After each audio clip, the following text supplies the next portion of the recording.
Hello everyone, welcome to another topic of the X-ray basic concept. Today we are going to read about the tungsten and production of the X-ray. What are the various mechanisms that X-rays are produced? We are going to read about that in today's lecture. So basically there are two mechanisms of production of the X-rays. One is continuous spectrum radiation and another is characteristic spectrum radiation. This figure I will explain about the continuous spectrum radiation, and in this figure I will explain about the characteristic spectrum radiation. So before going to the mechanism of production of the X-rays, let us discuss about the tungsten. So tungsten is the metal, it is used in the production of the X-rays. So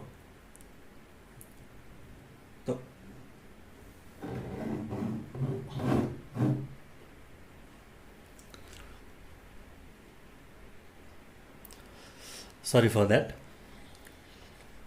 So the symbol of the tungsten is W. The atomic number of the tungsten is 74. The atomic mass of the tungsten is 183.8 and atomic mass number is 184. In the periodic table, the tungsten is kept as the transitional metal. So this is the brief introduction about the tungsten that you should know. So now let us move towards the X-ray tube structure. The X-ray tube structure are the glass tube with the vacuum inside the two electrodes. One electrode is cathode, another is anode. The cathode is made up of tungsten filament or coil. Again I am going to repeat. The cathode is made up of tungsten filament or coil. So it is known as the cathode filament. And it is given very high negative potential. The cathode is given very high negative potential.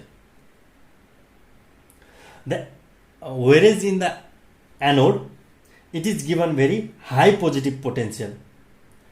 So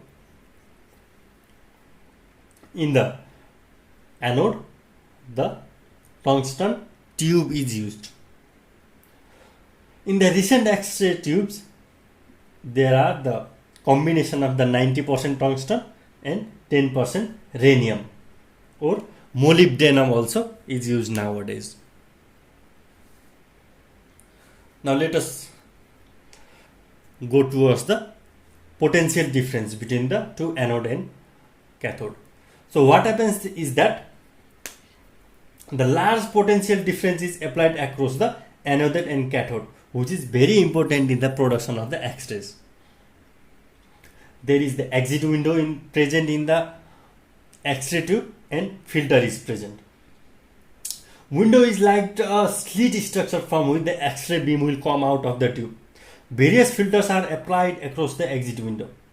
The aluminum filter, again I am going to repeat, the aluminum filter is the most commonly used filter in the X-ray tube. Now let us move towards the actual mechanism of production of the X-rays. So what happens is that the electric current is passed through the cathode filament. The cathode filament gets heated. The cathode is made up of tungsten, hence has a high resistance to conduction of electricity. Hence, when a current is passed through it, it gets heated to a very high temperature. The cathode is heated to a very high temperature. There is thermonic emission. There is emission of the electrons. Thermo-ionic emission is thermo-ionic emission, which ultimately leads to the emission of the electrons. The cloud of electrons accumulate around the cathode. The cloud of electrons accumulates toward the cathode. The electrons accelerate by a large potential difference towards the anode. Because I have already said that we create the large potential difference between anode and cathode. So the cloud of electron accumulates around the cathode. and those cloud of electron accelerated by a large potential difference towards the anode. The large positive and negative potential at anode and cathode ensure that the intervening potential difference is very high. Thus, the negatively charged electrons are not just pulled, but it gets accelerated towards the anode arm. So, the electron travels with very high velocity and kinetic energy through the kinetic energy towards the anode. And the electrons from the cathode hit the anode. Some mechanism occurs inside the anode that result in the production of the X-rays.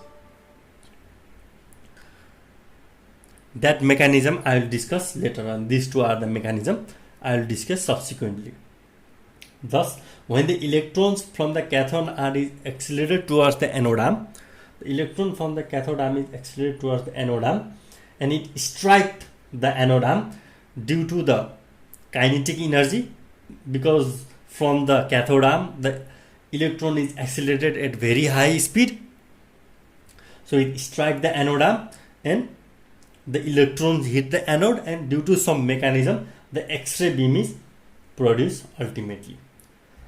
What are those mechanisms? Now let us discuss.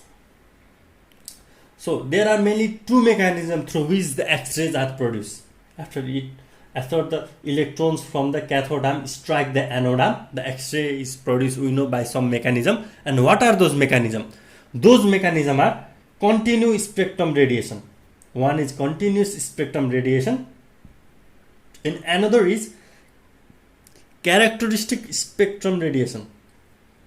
Another is characteristic spectrum radiation. What happens is that the continuous spectrum radiation, this mechanism, the continuous spectrum radiation is based on the law of the thermodynamics. It states that the energy can never be created nor it can be destroyed, but it can be changed from one form to another form. So what happened? Let us discuss. The electron is accelerated, we know, and it hits the anode arm. What happens? The accelerated electron enters the anode from the cathode, and it comes at a point very close to the nucleus of an atom in the anode. So the nucleus is positively charged, electron is negatively charged. They interact each other at the nucleus. This electron strikes. This electron is from the cathode. It went from cathode to anode, and this is the nucleus in the anode. Okay, the accelerated electrons hit the anode.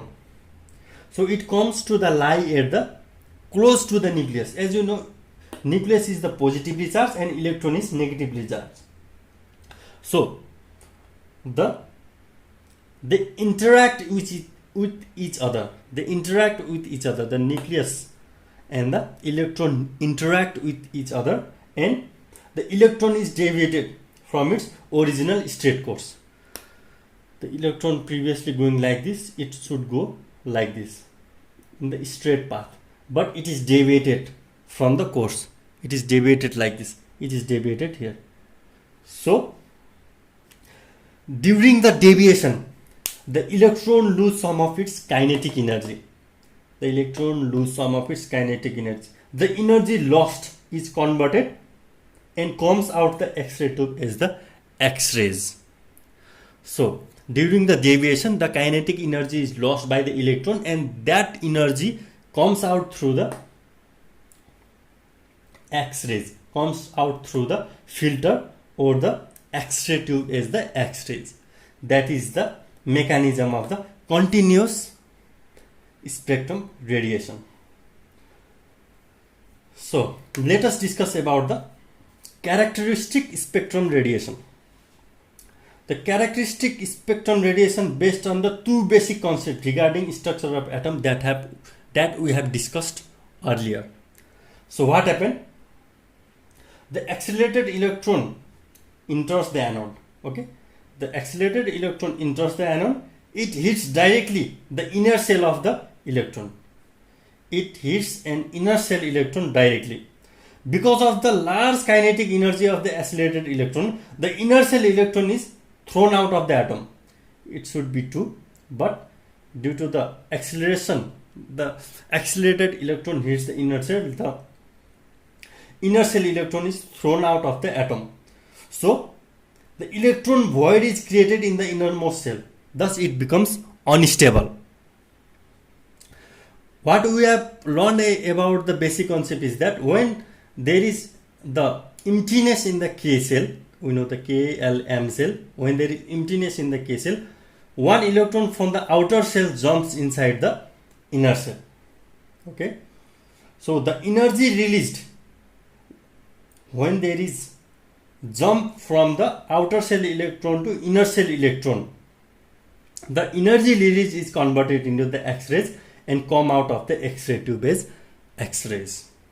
Okay, so these are the two basic mechanisms through which the X-rays are produced. Thus basically the amount of energy lost when an outer shell electron jumps to the inner shell is converted into the X-rays, into the energy of the X-rays in the characteristic spectrum radiation. So after discoveries X-ray, what did he do first? So first exposed in his laboratory is Mr. Roentgen itself, and Mrs. Roentgen, his wife, is the first exposed documented of the film. So you can see in this picture in the left side, this is the X-ray of her hand with her ring intact. So this is the first documented on film after the discoveries of X-rays. So before finishing the lesson, I really want you to know the difference between the continuous spectrum radiation and characteristic spectrum radiation. So I want you to know the basic difference between these two. So let us discuss the difference between these two mechanisms. What are the applications? What are the different methods? So let's start. So what is the major difference between the continuous spectrum radiation and characteristic spectrum radiation? The continuous spectrum radiation is also known as white radiation or breaking radiation, but the characteristic spectrum radiation has no specific synonym. The continuous spectrum radiation contributes to 70 to 80% of the X-rays used in the diagnostic radiology, but it contributes only 20 to 30% of the X-rays. It consists of the X-ray beam of variable energy, creates continuous spectrum of energy on the graph. Hence the name is continuous spectrum radiation. But it consists of X-ray beam of characteristic energy content, that is equal to the difference between energy between the two cells. So it is characteristic spectrum radiation. The continuous spectrum radiation is used predominantly in most of the diagnostic imaging, but characteristic spectrum radiation is predominantly used in the mammography.